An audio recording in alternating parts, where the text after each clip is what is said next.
You're listening to RHR Talks, the podcast where the RHR team talks all things recruitment and advertising.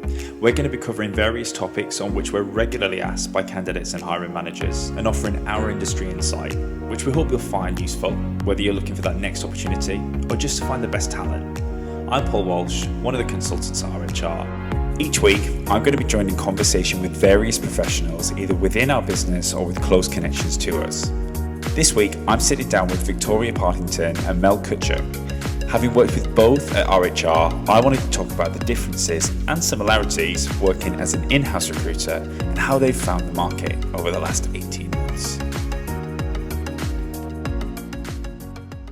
Thank you very much for doing this. My name is Paul. I'm one of the consultants at RHR, and I'm very excited to be joined with my two ex-colleagues, but also friends. And I'll throw it over to you guys. Introduce yourself. What's your name? Where'd you come from? My name's Mel. I work at booking.com as a recruiter for partner services within the EMEA region. We can obviously delve a bit deeper into that. What partner services means later. And I'm Victoria, so I'm a talent acquisition partner with Babylon Health, and I lead the hiring there for our corporate teams across the US and the UK. But yeah, as you've just said, Mel, we can go into what that actually covers in a little bit, can't we? Yes.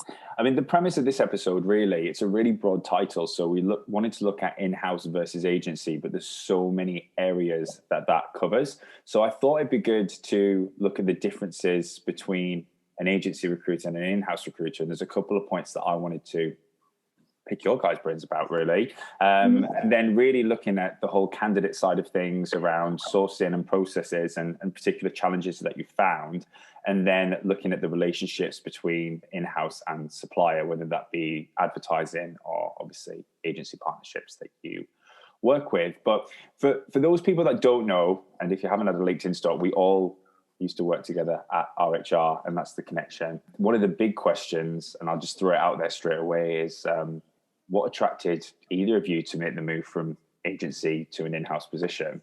Yeah, it's an interesting question. I think everyone's got their own reasons. I just think from me personally, I loved agency. I loved, the team and the people I work with more than anything. And it gave me, great roots into recruitment and, a passion around it. And I just think I'd reached a point where I wanted to try something new, just grow in a different environment and see what it was like to actually work for a brand and learn more around maybe strategic elements of talent acquisition and, what it's like to actually make a difference within one brand and just see how can you progress your career in that situation.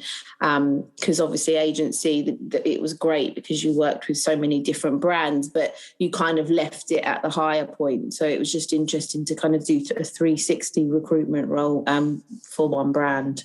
Yeah, I guess I'm similar to you with that, Mel. So I'd worked agency side for 10 years and loved it and had the best time doing it. But I think there gets to a point when if you've done anything for that long, and I think for me, I was like, I just don't feel like I'm learning anymore. And I just wanted to change and I just wanted to do something different and learn, exactly as you've just said, Mel, a different side of recruiting and what that looks like in a brand. Because I guess for me, kind of longer term, that's probably more where I saw myself being in the next 10 years. Loved agency, but yeah, I just didn't see myself there kind of in the next 10 years to come, to be honest. And I mean, looking at the differences working in-house versus agency, I think you touched upon a couple of the ones there, and the main one is being part of that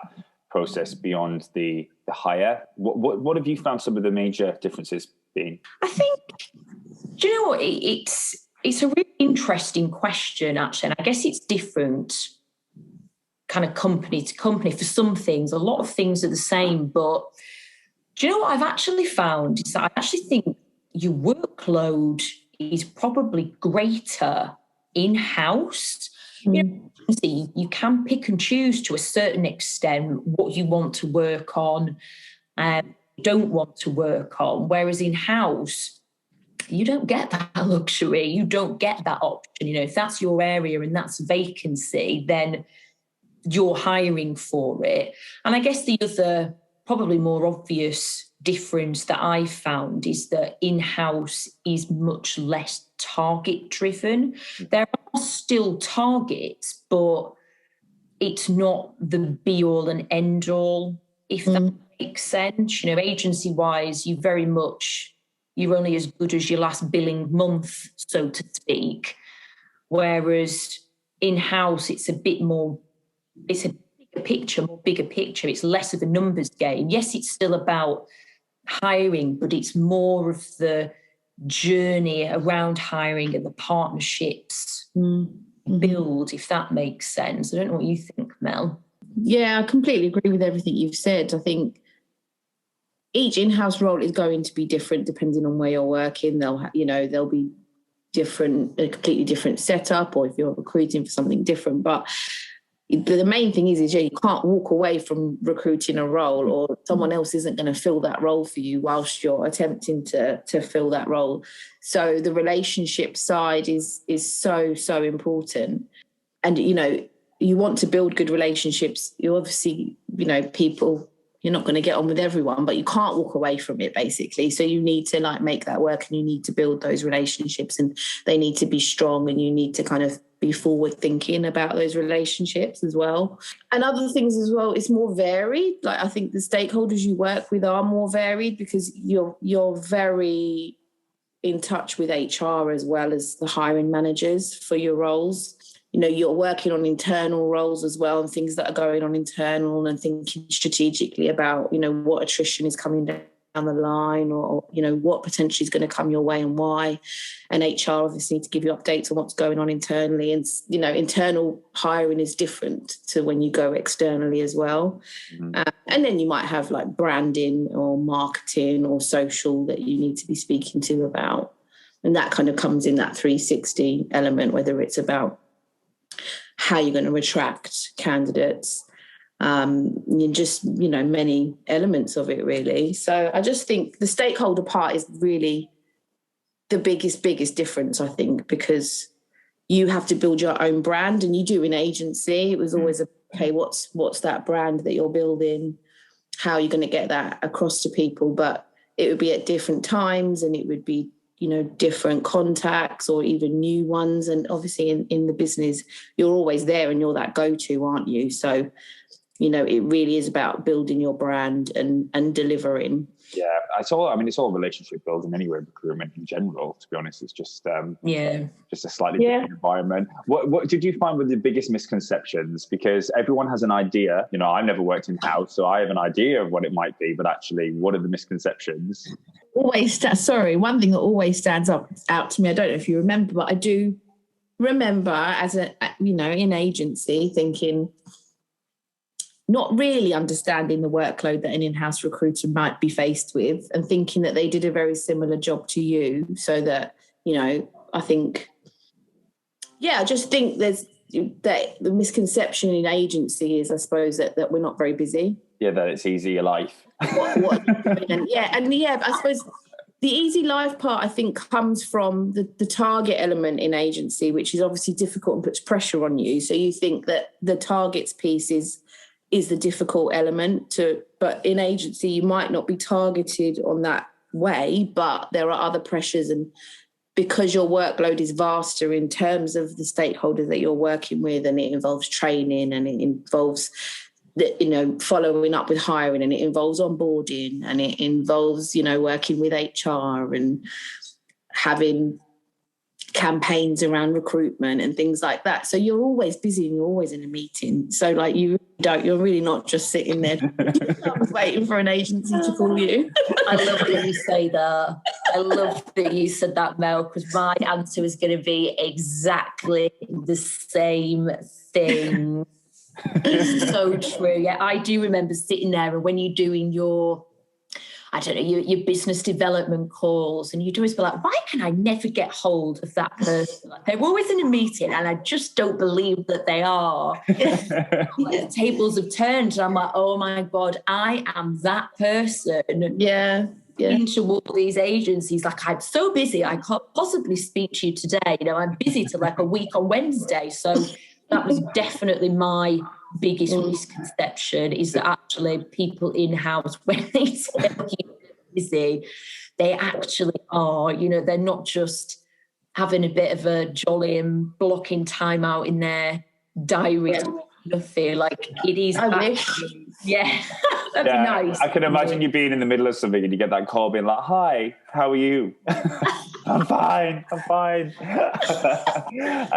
Obviously, just moving on slightly and looking obviously at the last, I mean, I say 12 months, but it's been longer than 12 months in the pandemic. You know, each of you are working in slightly different sectors, so it'd just be good to know how your role has been affected over the last 12 months and how you've had to adapt because of that. So I guess for me, I've only been at Babylon actually since December. Before that, my last role at Groupon was affected because I was made redundant from there. So I guess it's been a real weird thing, actually, joining a company kind of in lockdown.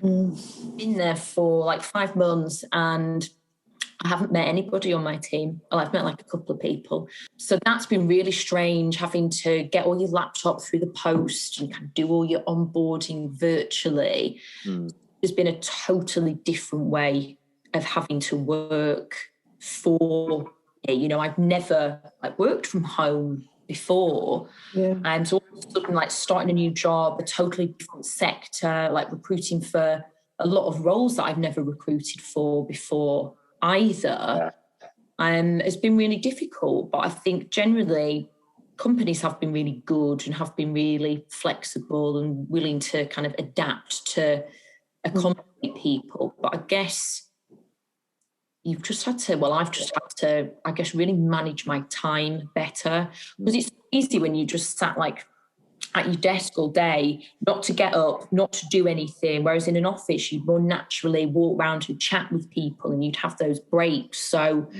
there have been times when it comes to the end of the day, and I just think I've not even stepped away. I've not got off my chair all day. Yeah. Quite intense at times. Because my Fitbit's usually vibrating on my arm, being like, you need to stand up and actually move. You're still there. Yeah, I get that as well. I have where it tells me to breathe sometimes as well. I'm like, no. And then I'm like, skip. Work to do.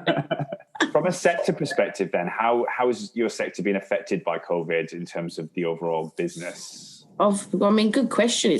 I'm in the travel sector, so majorly impacted. Obviously, people aren't traveling. There's not much going on. So I suppose it's linking to what I said at the beginning, where I said I recruit for partner services. So essentially, that's like the commercial side of the business, and the partner services part of the business are the partner facing. So our partners being our accommodations, for example. So personally, where I recruit for that element, you can obviously see how that's impacted their roles. Typically, they're out traveling, they're meeting partners. So that's obviously had to stop, you know, and it's all around, you know, building that relationship with partners and having a positive experience with booking, and obviously helping them get people book their accommodations, essentially. So that's obviously, you know, generally been put on hold. So, you know, it has been a difficult time, and there, you know, were redundancies made. You know, the processes are going on last year to, I suppose, to make the business fit for purpose with, you know, what's coming down the line with COVID and in anticipation of the next few years, I suppose. You know, luckily Booking is in a good position financially to, you know, withstand this year and get through it even without, you know, making a big profit and with the bookings. So, you know, in that sense, we're very lucky. But yeah, I think people's roles have changed working from home. It's a completely different environment to be suddenly working from home and not in the office. So I think it's impacted people that way. Trying to keep people engaged, it's been difficult for teams. And you know, Booking do a lot to try and do that, but it's still, you know, being a global company, we've got access to, you know, a lot of tools and ways to keep engaged. And we've had Wellbeing Month for May, which is great. So it's like focus, and there's lots of activities and workshops and webinars that everyone can get involved with whenever it suits their diary. And also they've given everyone 2 days off for the end of May, just like that, outside of That's nice. Yeah. So, you know, as the CEO announced that. So obviously it's impacted. It's been challenging. It's definitely been challenging for the commercial sector. Things have had to change. They've done everything they can to kind of keep the relationships and help partners through the process, you know, giving them guidelines on how to get through the pandemic.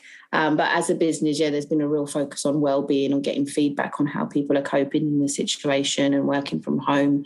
And, you know, and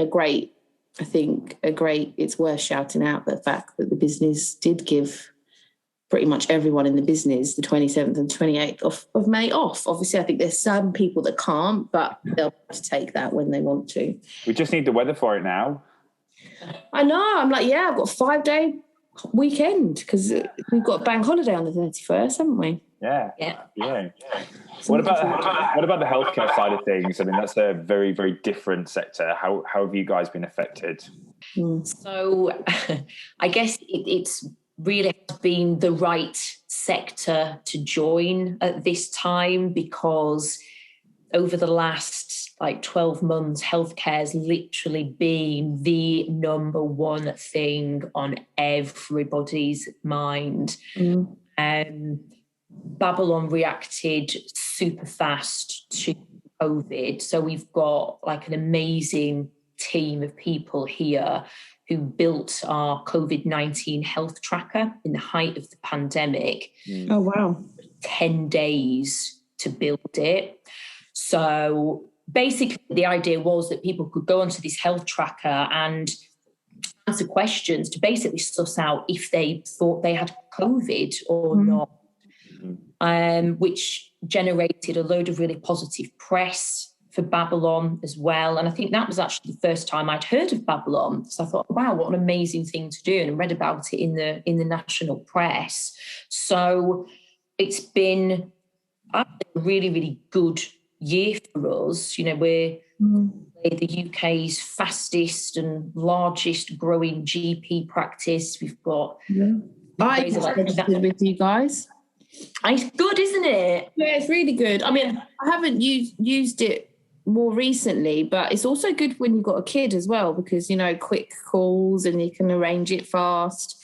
But they're great because I get update emails from them still when they talk about debunking around COVID, and so you know they're good at giving information as well generally. So really they have been really good, and I think they've really kind of used the situation to try and give back a bit of reassurance to people. And it's a lot of pressure off the NHS as well, service. So, the company's done really well. I think they've reacted in the right way through all this new innovation with tech and healthcare and what we can offer to patients. So hats off to them. There's all sorts of super exciting growth continuing to happen here at the moment. So, you know, Babylon's reacted really well and come out of it really well, which is lucky. Yeah, definitely. From a candidate perspective then, obviously you recruit for a variety of different positions. It's interesting to know, what are your main methods of attracting candidates? I know it's going to differ for each business, but how are you getting those candidates in right now? For me, it's just a lot of LinkedIn currently. You know, we're working at the moment around kind of building up our employer branding, like how that actually looks, and making our kind of talent site better.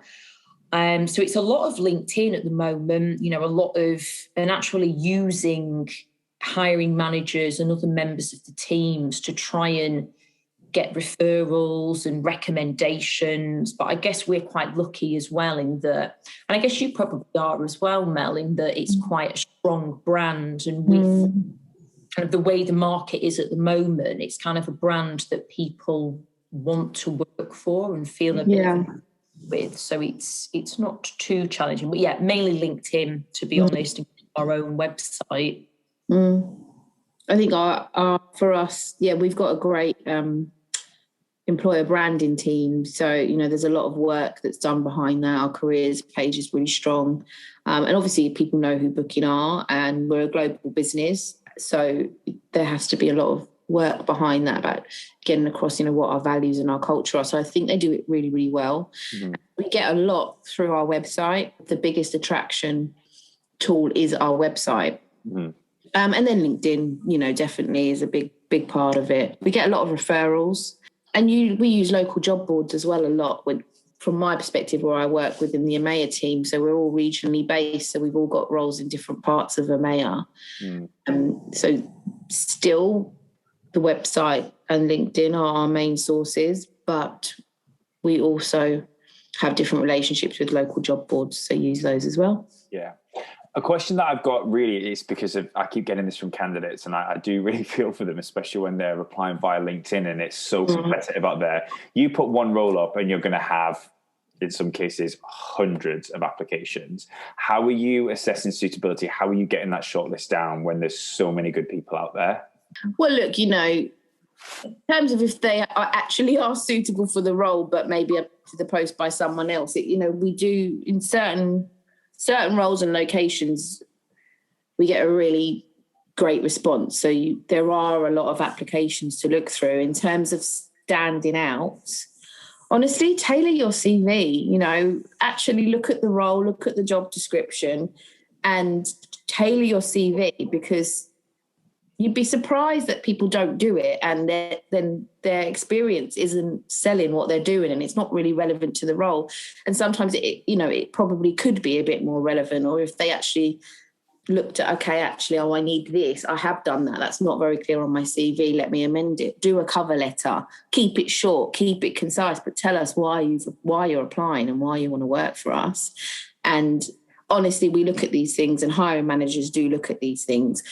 Don't be long-winded with it. We want to be able to kind of spot the things we're looking for quite quickly. So my biggest advice is every application you make, tailor your CV and your cover letter and make it relevant. Yeah, I think that's a really, really good point, and I totally echo what you say. Actually, I'm always surprised at the amount of people who don't tailor their CV what they're applying to. But to answer your earlier question, Paul, how I tend to whittle things down is what I'll do first is, I guess, make sure that I've spent time with that hiring manager going through what it is they want. And I'll actually say to them, right, from a CV perspective, what do you want to see on there? And I'll use that as my first go-to for kind of whittling them down. And then what I usually tend to do is, once I've whittled them down a bit, I'll then sit down with the hiring manager and go, right, these are the ones that, I don't know, I've maybe taken down to top 10. What do you think? Who are your top 5 on there?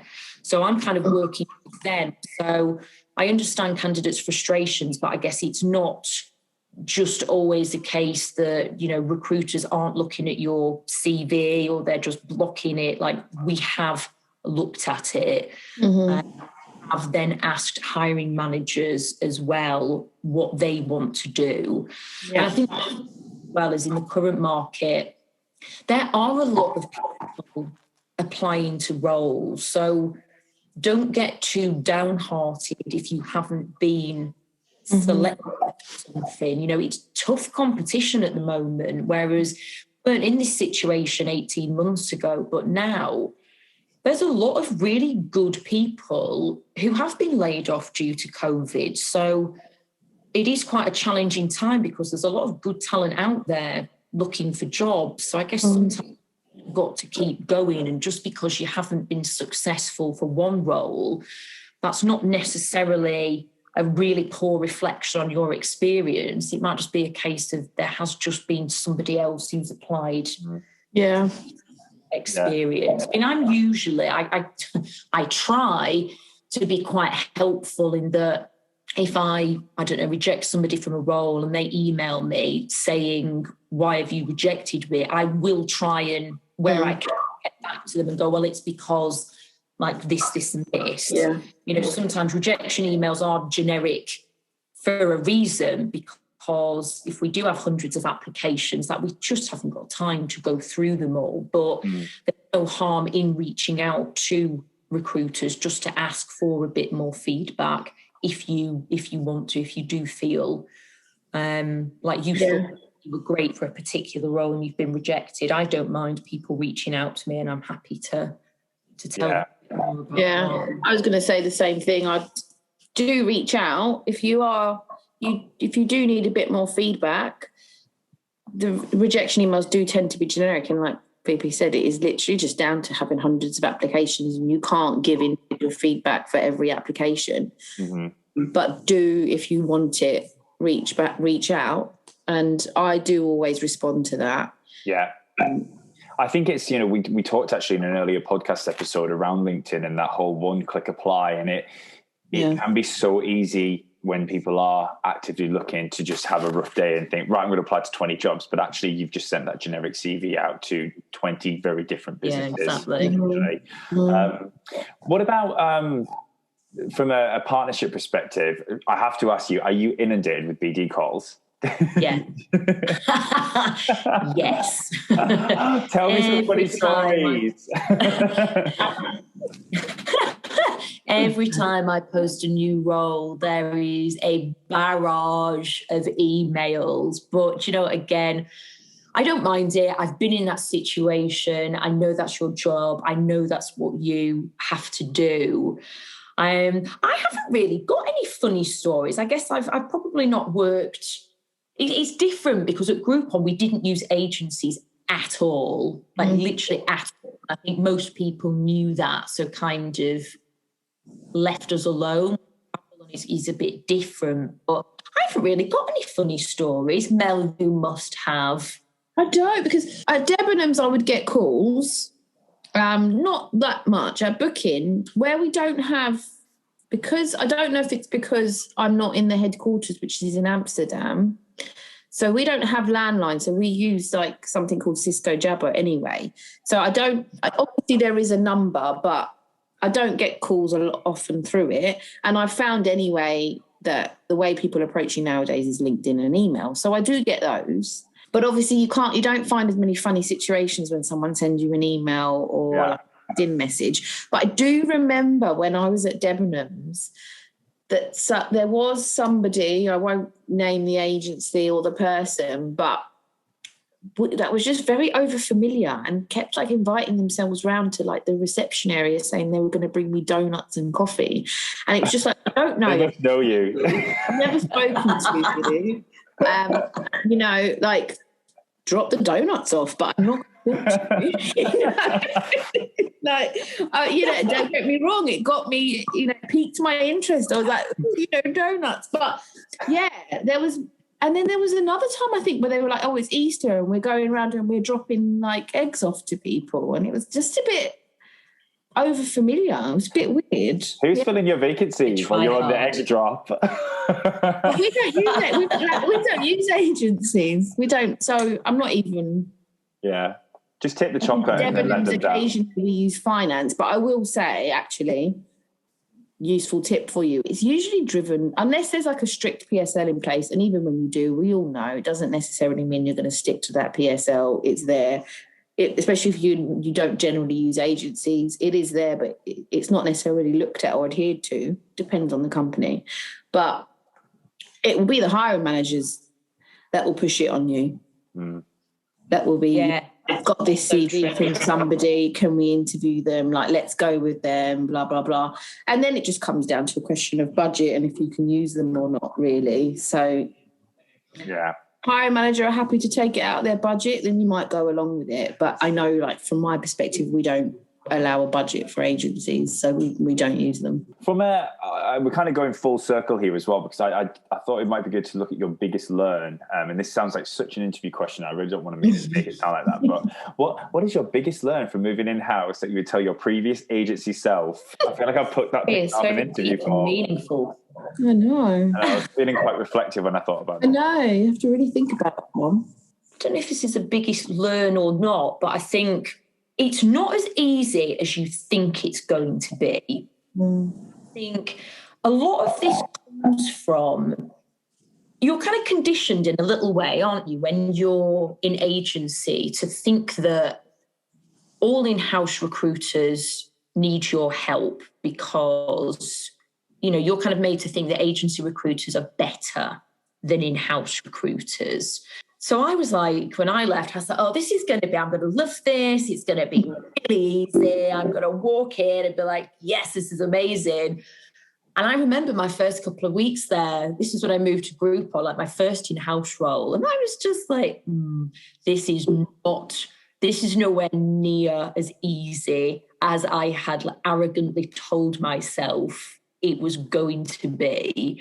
There was a lot more to learn. And there's all these real, like things that you were saying earlier, Mel, about, having to go to all these meetings about so many different things, which you just don't ever, I guess, factor in that you're going to have to do, really. And it is actually a much broader role when you've got to have your finger in a lot of pies. You're not just there to do a transactional recruitment role. You're there to really build a partnership with all your stakeholders and make the process better and make it a better experience for everybody. So, that's what I would say, is it's not going to be as easy as you think it is. Yeah, I agree. I completely agree with you on that one. It is not necessarily what I expected. I don't think you know what to expect, do you? You have an idea, and that's fair enough because you can only know it from, your side and your experience. And it's very similar. There's a lot of similarities, and you learn, you have the right skill sets and experience, and it's all transferable. And you know what you're doing when you're in agency, just like you do in the house. But I just think, like you said, more fingers in more pies is how it ultimately is, and you just get a bit more involved. Yeah. From that perspective, and thinking about it from a 360 perspective, which I don't think you necessarily think or have the exposure to when you're in agency, because it really is like end-to-end recruitment and thinking strategically what needs to be changed or what's going to affect this. And even things like being responsible for training and hiring and training people, like your hiring managers, on actually how to interview, being involved in how you're going to set that up and how they're going to learn and how they can give feedback. And it's just, there's so many examples that and how your day back. Do you think? Yeah, I know. You don't get me started on that. Sometimes you're like, they can request to see this, You know what, though? I found that was one of the main things that I took with me from RHR, was that real kind of passion about wanting to give candidates feedback. And my biggest frustration would always be when you wouldn't get interview feedback from a client for your candidate. Yeah. So I'm like a big believer now in, I'm going to come and stand by your desk until you give me feedback for that person, because to me, it's something that's so important that I guess if you maybe haven't worked in an agency and you haven't seen what that looks like on the other side of the coin, that's one of the real things that I've taken from agency here, is making sure that we are putting the candidate first and actually we are delivering them a good experience and giving them feedback to help them. And I guess that goes back to what you were saying earlier, Paul, about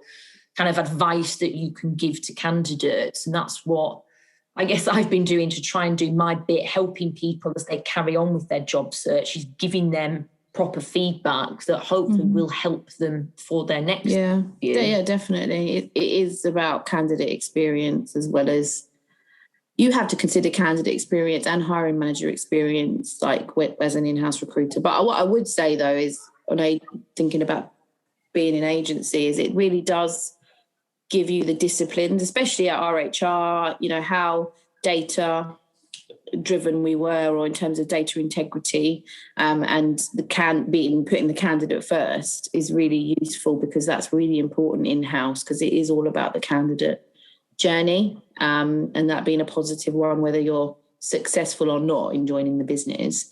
And, reporting is a big deal, and you need to have accurate data in order to actually utilize your reports, and that you can use that to strategize or push back on the business, or educate. So I think agency can definitely give you the right disciplines to do that, and kind of take those ethics along with you, basically. Yeah, and I think, as obviously looking at RHR and how we have that whole candidate ownership piece, it's really about being that point of contact and giving them that good journey. And I know that not a lot of other agencies operate in that way. So I guess there's some similarity there as well. There's great strength, HR. This might be a bit of a cheesy one, but tell what do you love about your current role? What are you really enjoying at the moment? Ownership. I think you do have real ownership, and you get to be independent in your role, and you own what you're doing, you manage your time. Obviously, I have a manager, but I don't need to report into them on a day-to-day basis. You're working independently, and it's down to you to manage your time, and there's flexibility, but there's also a lot of support. And, we've got great tools here as well, which aid us in our role as well. So, but I definitely think it's about ownership of role for me. That's a really good one.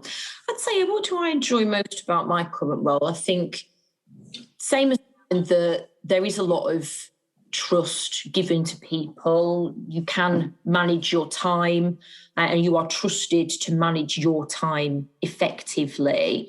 I guess aside from that, it's super fast-paced here, and it's super interesting. And I'm really, really enjoying getting to speak with really bright people and really inspirational people internally and externally, like every day.